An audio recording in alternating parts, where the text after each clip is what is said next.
Welcome to Community Corner on the land of the brave. My name is David DeWitt Taylor, and my American friends all. Hello, welcome to Community Corner. My name is Aaron County Castle. Good afternoon, everyone. My name is Mr. Ryan Nicholas. Well, welcome to Community Corner. David? Today we honor Vicki Suder, the Manager of Community Education and Consumer Empowerment for the Oakland County Mental Health Authority. She is an advocate for those with special needs of all kinds, especially us three. In her work, Vicki supports several committees, and she knows the importance of each individual roles and how they are a person and not a label. She also knows the right of all people to vote, especially the right and privilege and obligation for all people to exercise their right to vote. Please all hail Vicki Suder today. Thanks, Welcome, David. Vicki. Thank you, David. Vicki, please tell us about the role with the agency Ability to Vote committee. Well, you guys are aware of, because you're on our committee, our work group called the Ability to Vote 2010. And actually you guys participated in our group in 2008 when we also had a work group around the presidential election. Our agency is a government agency, and we help people with disabilities get the lives that they want and to understand what their rights are. So you guys have joined us in our group to make sure that folks with disabilities, whether it's a mental illness, development disability, whatever it is, know that they have a right to vote. They're an American citizen, so they automatically have the right to vote. Helping out, you guys help us make sure that folks know that it's important that they get out and vote, that they have the confidence to vote. And we're giving them some education so they understand about the voting process and how important that is. Each of you guys vote? I do. All right. Yeah, I vote. I vote too. Good. Me too. I like to vote. I vote every chance I can get. Me too. What does the vote committee hope to do for the public? Our main goal is to be sure that everyone who wants to vote gets to vote. So part of that is the education. We're doing what's called the road show. And that road show goes out to a variety of situations, places where people are at who have disabilities, to educate them about the voting process, letting them know that they have to register to vote if they haven't already done that in the past, what day they have to register by, what is the voting date, what will be the issues on the ballot, do they have a right to vote, inspiring and encourage them to get out there and vote. That's what we're looking to do. Thank you, David. Right, I talking about. Vicki, how are the committee members of this committee chosen? We looked for people who had a passion about their rights and about voting. And that's why the three of you ended up on that group, because we know what great advocates that you are. And we know that you guys have gone out and vote and have participated that and have spoken about what you feel is important. So we look to have people who are receiving services either through our agency or have a disability that want to come and join us and help us make sure we get the word out about voting and educate our community about voting. What are some of the barriers that individuals with disabilities face that the general public might not be aware of? And how can you give us some examples, please? Probably the biggest barrier is transportation.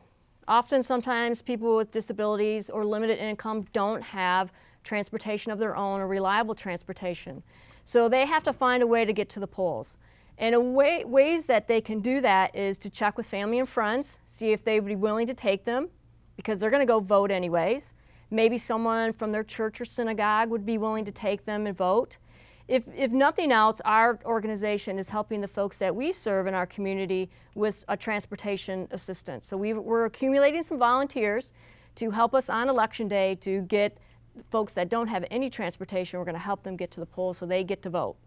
Some of the other barriers might be that sometimes people with disabilities have made to feel like they're not smart or they're not important, and that's not true.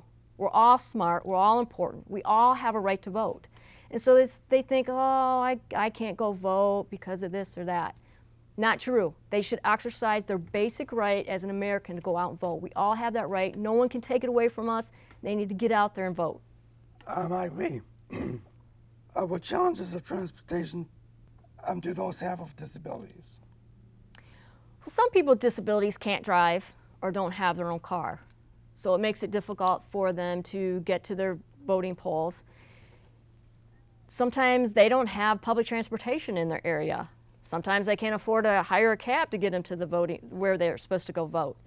So they need to see if there's someone in their lives that would be willing to volunteer to take them at their church, their synagogue, their neighbor. They're going to go to the same voting poll that they go to. Maybe ask a neighbor, hey, could I catch a ride? So I want to go vote. I want to go have a voice in who our next governor is going to be. So could you help me with a ride? And those individuals who do get services through the public mental health system do have the opportunity to be a part of our transportation volunteer effort. They can let us know they need a ride, and we have some volunteers we can match them up with. Okay, lots of people come up to me and they say to me, Ryan, as one question, everyone asks one question. They say, Ryan, why should we vote? Could you please tell us some answers to the question? Because I get the question a lot of times, and people say, Ryan, why should people out there in the disabled community go out and vote this year? Why? I think every person that is eligible to vote should vote. It is one of our basic freedoms. We live in a great country. We live in a democracy. Some people around the world, many countries around the world, do not have a democracy. Those individuals don't get to vote for who their leaders are, who governs over them. Even some countries that allow people to vote, it's a little shaky. Sometimes those get rigged. They're not as clean and clear in their voting as we have it here. So we do have the opportunity to have a voice on who governs us, who makes the decisions about how our money is spent in our country, in our city, in our county, who represents us in Washington. We get to have the opportunity to vote and have a voice in that. Sometimes people say, well, I'm just one vote. What does that matter? It matters a lot, because I actually know somebody who won their township trustee primary by one vote. If one person who voted for him had decided not to go vote that day, he wouldn't have won his primary. He would not be in the general election on November 3rd. So one vote does matter. I recommend you all to see that movie Stringful starring Kevin Costner immediately. Okay. Please tell us what people need to do to register to vote like Aaron did in that video we made. Everyone has to be registered to vote. You have to be 18 years old to vote. You actually just can fill out a voter registration.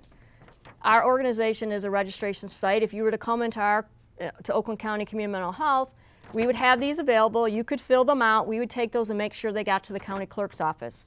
Otherwise, if you want to do it on your own, you can go to the michigan.gov website. You can print this off, fill it out, take it to your local city or county clerk's office, hand it in, mail it to them.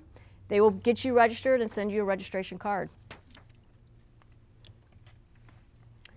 Does the committee publish and distribute voting information? We sure do. As part of our committee, our work group that you guys are a part of, we put together quite extensive information about voting. What are the things that you need to do to be eligible to vote? The information about the Automark machine, information about transportation, information about where you can get what is going to be on the ballot, what are the issues, how can you find out about your candidates. That kind of information is also on the materials that we've developed and we've distributed to folks in our community. Okay, so how can the city clerk's office help those who want to vote? The city clerk's office can explain to you about the voting process. They also can get you registered to vote. So if you haven't registered, they'll have the forms. You can fill them out, turn them in. They'll process them, make sure you get registered, and you'll be able to vote in the November election. The last date to register for the November election is October 4th. So folks need to get out and get registered if they haven't done that already. What are voting precincts ready to do to provide assistance for voters that need assistance? Each precinct is supposed to assist individuals with disabilities. I would say that if you need some special assistance, some special help, at your precinct, you might want to call ahead of time to your city clerk and just make sure that that's going to be available at your precinct. They will have an Automark machine available. It should be at all precincts, and that will assist folks that have hearing impairments or visual impairments. You can use the machine. The machine can read the ballot to you. They do it in large print. They have a keyboard that makes it easy for folks to cast their ballot. You can also ask for assistance at the precinct. If you need somebody to assist you, they can do that. And you can bring somebody with you as well to assist you at your precinct, your friend, family member, cousin, whoever. Tell us about absentee voting. Sometimes individuals can't make it to their polling booth for whatever reason on the day of election. So you do have the opportunity to send in an absentee ballot. You do have to request that from your city clerks in order to get that. You can complete that. They're already taking absentee ballots at this time for the November election. Those are ready to happen. You have to meet certain criteria, not be able to go vote that day. You're going to be out of town. Maybe you're a precinct worker over the age of 60, have some sort of health issue, doesn't allow you to get to the polls. And they will spell that out. If you visit your city clerk or the Oakland County Clerk's website, they'll give you information about what those criteria are. You submit your absentee ballot, and now they even have a way that you can track the process of where your absentee ballot is at. That's interesting. Thank you, Aaron, David. Now, Vicki, what are some methods one can use to investigate and learn about voting choices? There's a number of things you can do to find out about your voting choices. Oftentimes, the candidates will have local forums where you can come out and hear their points of view, really learn what they're about and ask them questions. And that's a great opportunity to get some personal upfront information. Your city clerk at some point will actually have a ballot, and probably I think they have them in the libraries at some point a couple weeks before the election. You can go see exactly what the ballot's going to look like and understand what it is.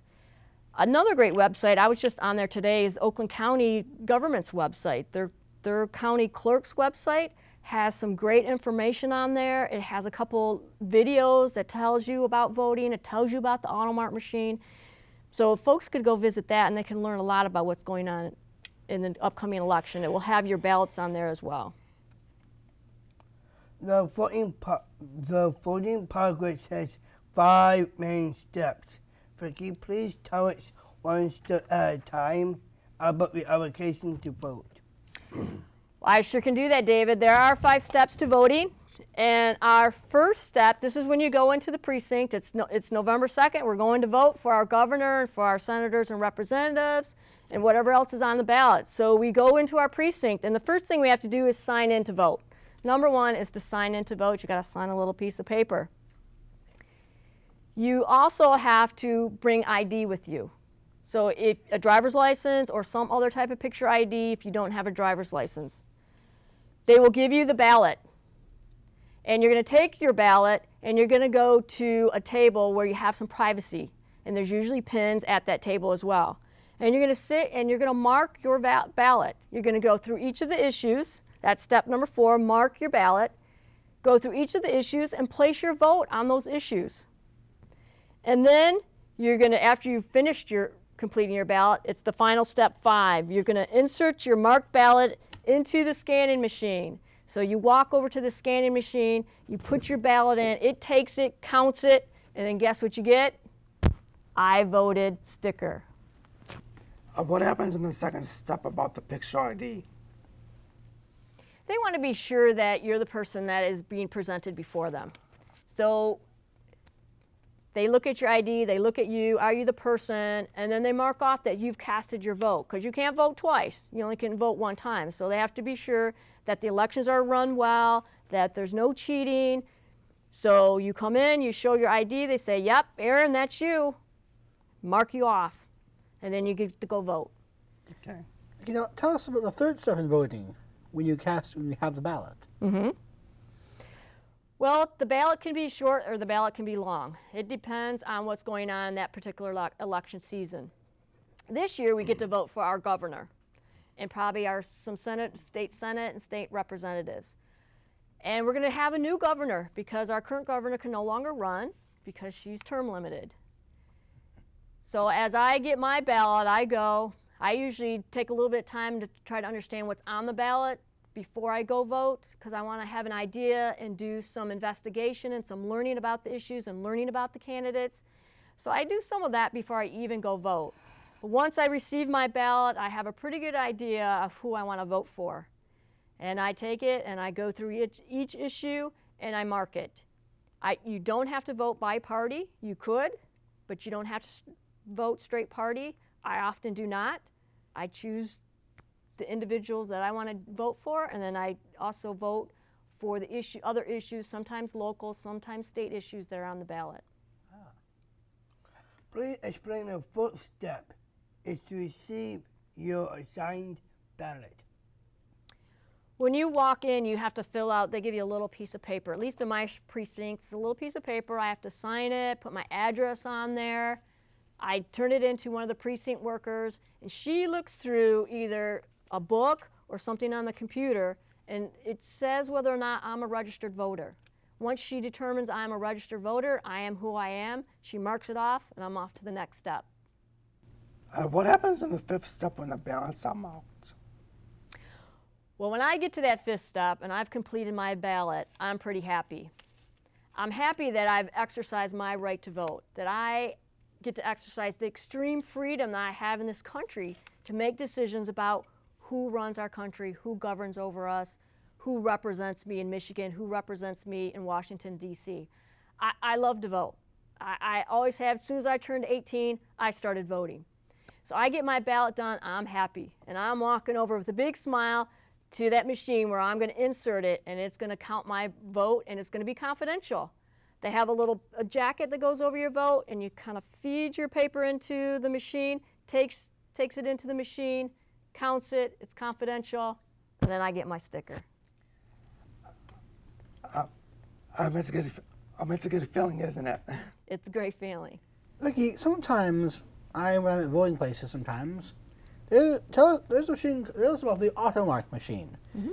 I've seen it used like many times at voting precincts, but people do not know what the machine is about. Could you explain to us what the machine is about and what are some of the features it does for people with disabilities? Well, Ryan, every precinct is supposed to have an Automark machine, and that is a machine that will help individuals who maybe can't read, who can't see very well, perhaps they can't hear. They will be able to use that machine to assist them in voting. If you guys have all voted, right? Mm-hmm. I have. So sometimes the printing on those ballots can be pretty small.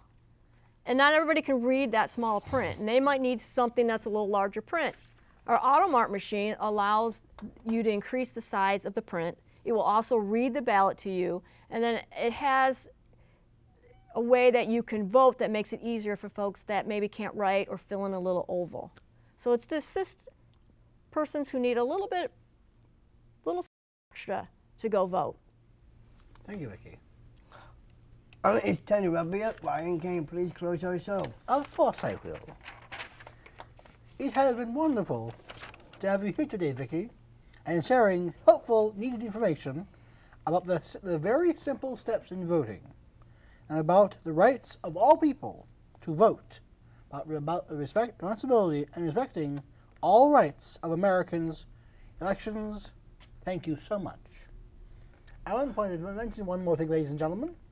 We'll be having stay tuned for this informational video on the Automark voting machine. I'm Nicholas Gray. David DeWitt Taylor, thank you for watching Community Corner. See you all October, with Pumpkin Fest. See you guys. Bye-bye. Remember, anyone can use the Automark, not just voters with disabilities. If the voter asks for assistance, 2 election workers from different political parties must help her. Federal law allows the voter to bring a friend or family member if he needs help due to blindness, disability, or an inability to read or write. That person cannot be the voter's employer, an agent of his employer, or an officer or agent of the union he belongs to. If you have any questions, see the Assisting Voters Cast Ballots section of the flip chart called the Election Inspector's Procedure Manual.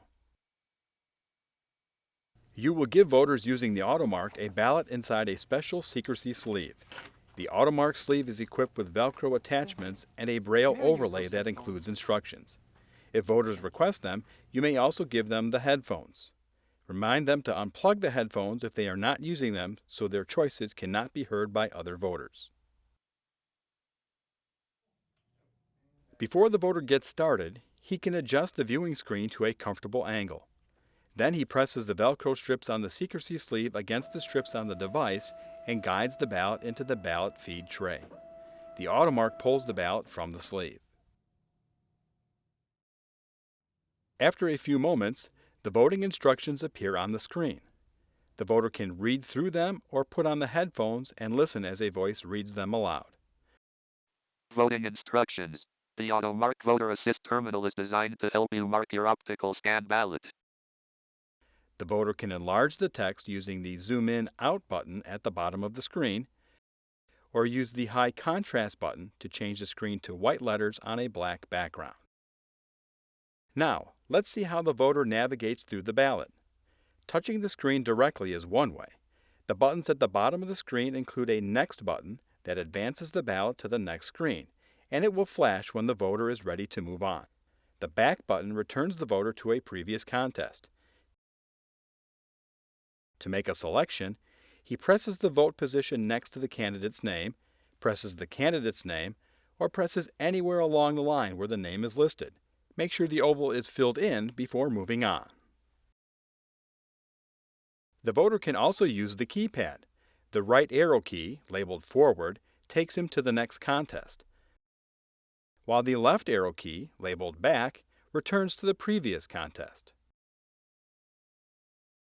The keypad, labeled with Braille, includes several other helpful keys. Pressing the Repeat key repeats the last item the voter heard through the headphones.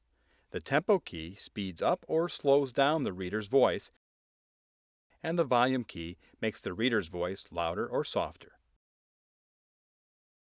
The voter can turn off the touchscreen by pressing the Screen button. Touching the Screen button again returns it to use. The up and down arrow keys on the keypad allow the voter to scroll between voting choices. Pressing the square Select key makes the selection.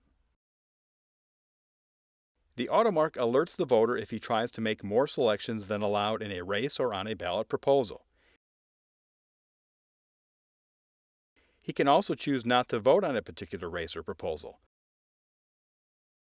although the Automark will ask if he intended to skip that contest. The voter can also vote for a write-in candidate. To vote using the touchscreen, he selects the write-in button. Using the keyboard on the touchscreen, he spells the name of the candidate. The voter can check the screen to confirm the name is entered correctly, and then touch OK to confirm the write-in. The write-in line becomes highlighted in yellow, the vote position is marked, and the name of the write-in candidate is displayed. The voter may also use the keypad arrows to write in a candidate. To do this, he selects Write In for any contest. Then he can select the letters that spell out the candidate's name, using the up and down arrow keys to scroll through the letters of the alphabet as they are read through the headphones. E, F, G, H, I. The voter presses the Select key when he hears the correct letter, and when finished, he hears the name read back to him through the headphones. You have selected J-O-E-J-O-N-E-S, Joe Jones. When he's satisfied with his choice, the voter presses the right arrow key to proceed to the next contest. The Automark also lets the voter change his mind before taking the ballot to the tabulator. He can make changes in two ways. He can toggle between choices, or he can touch his previous choice to clear it and then make a new choice. If the voter has moved past that contest, he first presses the Back button on the touchscreen or the left arrow key on the keypad until he reaches the race where he wants to change his vote. Then, he makes his new selection. The voter also has the chance to make changes just before the ballot is marked. When the voter reaches the end of the ballot, a summary of choices appears on the touchscreen. He can still go back and change his vote in any contest. Using the down arrow key on the keypad, he highlights the race he would like to change, and then presses the square Select key. or he can touch the race directly on the touchscreen. Doing this returns the voter to the race so he can make changes. The Next button on the touchscreen, or the right arrow key on the keypad, takes him back to the summary screen. Let's review. Any voter can use the Automark. You should give voters a special secrecy sleeve. The touchscreen is adjustable. Voters can use the touchscreen or the keypad to make their choices. They may also write in candidates. Voters can change their choices before they print. The summary screen allows voters to review their choices. How the Automark marks the ballot. When the voter is ready for the Automark to mark his ballot, he selects the Next button on the touchscreen and then the Mark Ballot button. Or if the voter is using the keypad, he presses the right arrow key and then the Select key, which instructs the Automark to mark the ballot. After the ballot is marked, it ejects into the voter's special secrecy sleeve. If he wants to review his choices, he can either review the ballot visually, if he's able to do so, or reinsert the ballot into the Automark. However, he will not be able to make any changes to that ballot. If he changes his mind or made a mistake, the voter can ask for a new ballot. If he does, the first ballot will be marked as spoiled. When the voter is satisfied, he takes the ballot to the optical scan tabulator so that his votes may be counted.